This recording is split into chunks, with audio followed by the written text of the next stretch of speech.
Fadli bin Hasan dan saya adalah daripada Raudah Training and Consultancy. Okey, dalam bahagian ini, bahagian kedua ini saya akan terangkan kepada anda apakah bahagian yang tercicir di dalam formula Cell Team Teach ini. Saya terangkan dalam video sebelum ini, saya telah terangkan formula Cell Teach Team ini. Dan walaupun kita ada satu formula yang sangat hebat, tetapi ada sesuatu faktor lain yang akan meruntuhkan apa yang anda bina jika anda tidak detect-nya terlebih dahulu. Seperti yang saya sebutkan sebelum ini, pemasaran sama dengan pendapatan. Pemasaran sama dengan pendapatan. Sebut sama saya, pemasaran sama dengan pendapatan.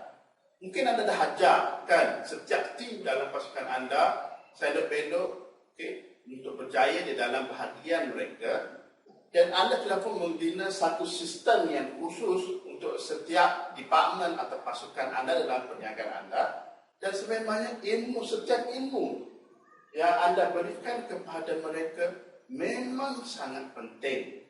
Tapi kalau anda hilang ataupun anda terlepas pandang satu kekurangan flaw ataupun kekurangan yang sangat serius ini, maka setiap apa yang anda cita-citakan di dalam perniagaan anda akan menjadi indah kabar daripada lupa sahaja.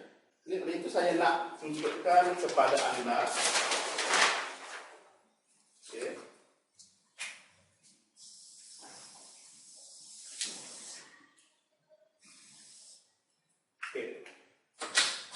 ini adalah otak kita lah, otak kita. Kalau mengikut kajian, kita hanya menggunakan 10% upayaan otak kita. Kita hanya menggunakan bahagian otak kita ni untuk kehidupan harian, untuk saya bercakap di hadapan anda, untuk anda makan, untuk anda bercakap, untuk anda berjalan, untuk anda belajar, untuk anda bekerja. Anda hanya menggunakan 10%. 90% lagi anda gunakan juga, tetapi di dalam keadaan tertentu sahaja. Oleh itu 10% ini dinamakan sebagai conscious mind.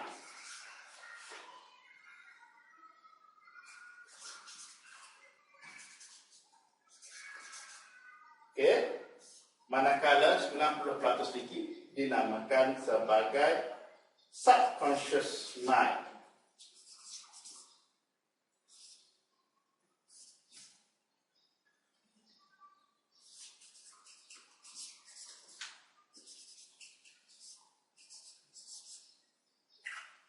Jadi 10% ini adalah minda sedar dan 90% lagi adalah minda separa sedar. Minda separa sedar adalah satu pusat penyimpanan memori-memori yang anda kumpul sepanjang hidup anda. Memori-memori negatif. Kalau sebagai contoh, duit anda hangus dalam satu pelaburan yang salah, mesti ada ingat perkara-perkara itu.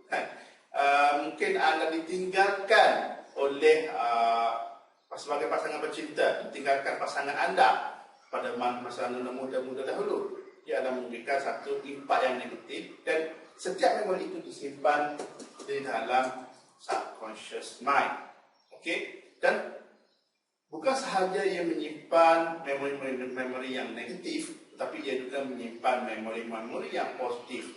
Seperti kalau masa anda kahwin, sekahwin memang kita akan ingatlah, Kemudian apabila kita berjaya, contoh anda masa sekolah dulu, anda asukan, anda menang tempat pertama, anda mendapat anugerah dekan semasa anda belajar di universiti, ia akan juga disimpan di dalam subconscious mind ataupun minda separa sedar.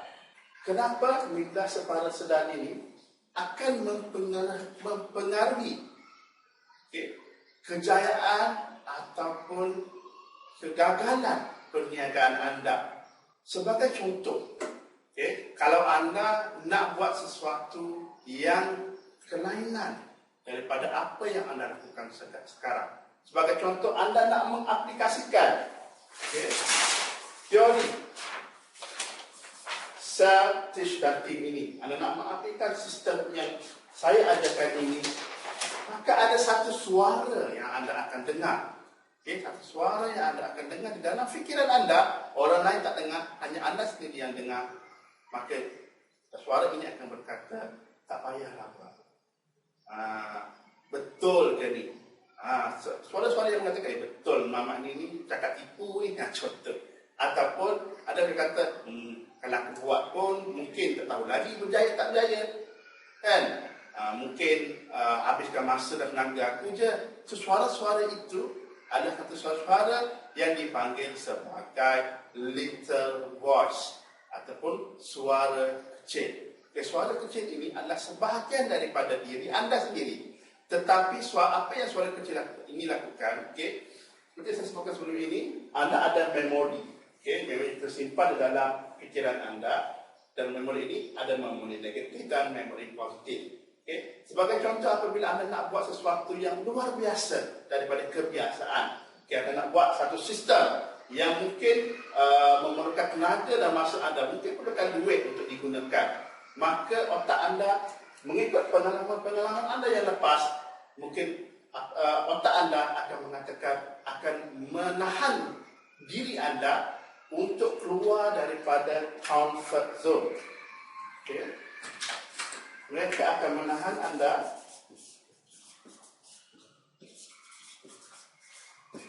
daripada keluar daripada comfort zone diri anda sendiri. So, memang kalau anda mempunyai minda yang kuat, jati diri yang kuat, anda boleh melawan suara-suara kecil ini dengan mudah.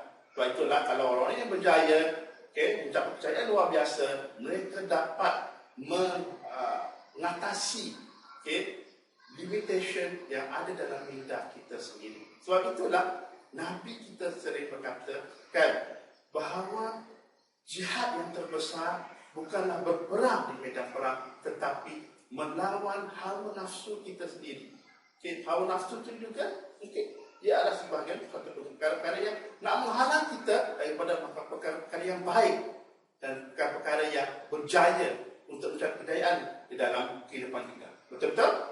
Kalau anda fikir, suara kecil, betul ke suara kecil ni, itu voice ni ada dalam dia tu, mengarutlah, sebenarnya itulah little voice yang ada di dalam diri anda. Ia bukan suara orang lain, ia adalah suara diri anda sendiri bercakap supaya anda tidak melakukan apa yang anda sedang lakukan sekarang dan matlamat ataupun strategi-strategi yang anda nak laksanakan. Sebab itulah apabila kita nak melakukan sesuatu perkara yang luar biasa, kita akan duduk berfikir, kita akan membuatkan kita rasa macam self-doubt. Kita akan meragui keupayaan diri kita. Suara kecil ini timbul apabila emosi anda tinggi. Sebagai contoh, kalau kita kata kita naik sebuah gunung ataupun kita naik tempat yang tinggi, ataupun kita nak kapal terbang, nak terjun ke bawah dan naik parachute dan sebagainya, apa yang berlaku?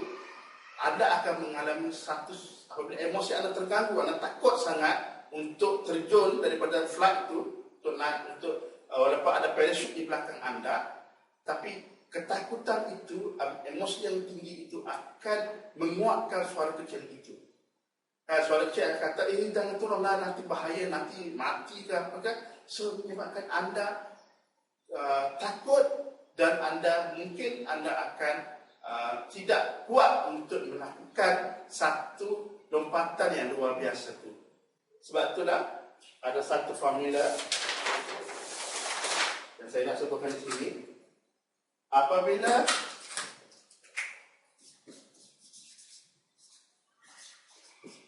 emosi tinggi, maka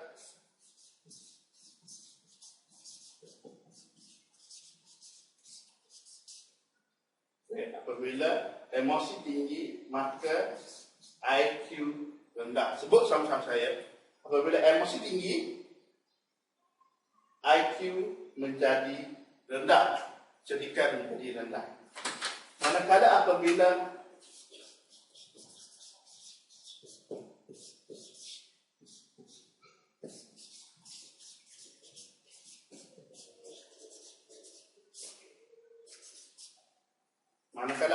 emosi kita menurun dan kita bersabar, kita boleh mengurangkan ketakutan kita, maka kita boleh melakukan apa yang kita kejarkan.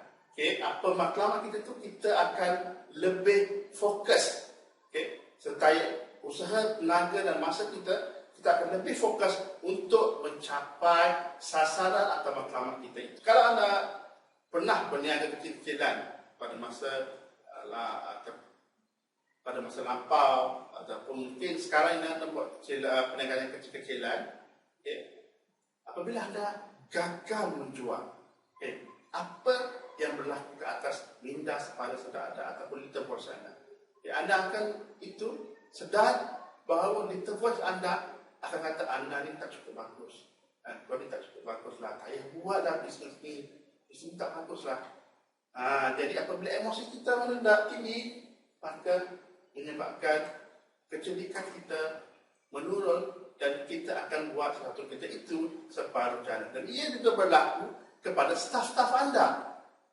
Kan? Tak semua staf macam kita dapat buat dengan bersungguh-sungguh, walaupun mungkin pada peringkat awal tak dapat pampasan atau komisen yang tinggi. Kan? Kita bukan dapat kerana bisnes kita, tapi mereka, apa motivasi mereka untuk mereka mencapai kejayaan. So, bagaimana cara untuk menguasai minda ini perlu dimiliki oleh setiap orang di dalam organisasi anda. Sebab itulah saya sebut sebelum ini, kalau anda ada formula,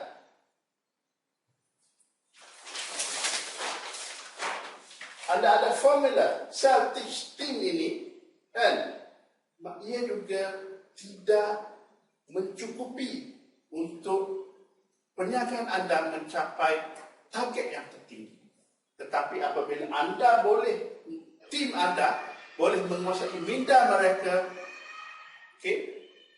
anda dan juga pasukan anda boleh mencapai segala-galanya dan memastikan kejayaan untuk perniagaan anda. Faham? Sebab itulah saya nak sebutkan di sini, saya ingin menggunakan satu metafora sebagai contoh. Jika anda memiliki tool yang hebat, peralatan yang hebat, itu anda nak membina perniagaan anda. Tetapi jika anda tidak ada toolbox yang kuat dan kukuh, yaitu minda, pasukan anda tidak punya minda yang kuat, maka perniagaan anda itu juga akan mengalami kegagalan. Oleh itu, bukan setakat fizikal sahaja ready, tapi minda juga perlu. Jadi pastikan anda upgrade toolbox setiap orang di dalam organisasi anda. Anda kena upgrade toolbox mereka, perlu upgrade minda mereka untuk mereka berjaya mengatasi little voice yang ada di dalam setiap diri mereka, supaya mereka juga dapat membuat yang terbaik demi mencapai matlamat visi dan visi perniagaan anda. Bukan itu yang kita nak? Hubungi saya sekarang di 013-93-11396, 013-93-11396 untuk melatih pasukan anda menguasai minda mereka, bagaimana mereka dapat mendiamkan suara kecil dalam minda mereka supaya mereka dapat fokus demi mencapai matlamat syarikat anda ini. Jangan lupa untuk subscribe YouTube channel saya ini, kerana kami akan memasukkan pelbagai lagi video-video yang akan membantu anda untuk berjaya di dalam perniagaan. Sebelum saya menutup video kali ini, saya ingin ada satu soalan untuk anda. Jika anda dapat face to face dengan saya selama sejam, apakah soalan nombor 1 yang anda nak tanya kepada saya? Sila berikan jawapan anda di dalam komen, pakai komen di bawah ini. Okay. Jika anda mengisi 1 jam untuk berjumpa face to face dengan saya, apakah soalan yang anda nak tanya saya berkaitan dengan perkara yang kita bicarakan dalam video kali ini. Setakat itu sahaja untuk kali ini. Sila tonton video-video yang seterusnya. Saya harap anda mendapat maklumat yang diperlukan untuk memastikan anda berjaya di dalam perniagaan anda. Sekian, Assalamualaikum warahmatullahi wabarakatuh dan salam sejahtera.